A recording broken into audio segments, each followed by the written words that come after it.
നല്ല ടേസ്റ്റി ആയിട്ടുള്ള ബീട്രൂട്ട് അച്ചാർ തയ്യാറാക്കാം. ബീട്രൂട്ട് കഴുകി വൃത്തിയാക്കി ചെറിയ പീസുകളാക്കി അരിഞ്ഞെടുത്തിട്ടുണ്ട്.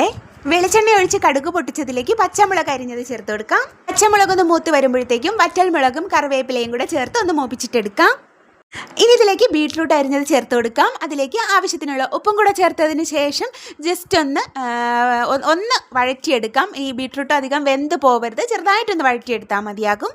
ഇനി ഇതിലേക്ക് വെളുത്തുള്ളിയും കൂടെ ചേർത്ത് കൊടുത്തിട്ട് ഒരു മിനിറ്റ് ഒന്ന് വഴറ്റിയെടുക്കാമേ.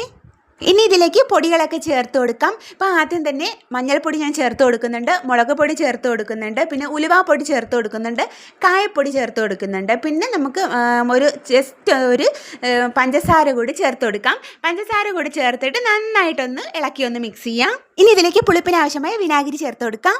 വിനാഗിരി കൂടെ ചേർത്തിട്ട് നമുക്ക് അടച്ച് വെച്ചിട്ട് പിറ്റേ ദിവസം നമുക്കിതൊന്ന് തുറന്ന് നോക്കാം. അപ്പോൾ ബീട്രൂട്ട് അച്ചാർ റെഡി ആയിട്ടുണ്ട്. അപ്പോൾ ചാനൽ സബ്സ്ക്രൈബ് ചെയ്ത് കൂടെ വായോ. Thank you.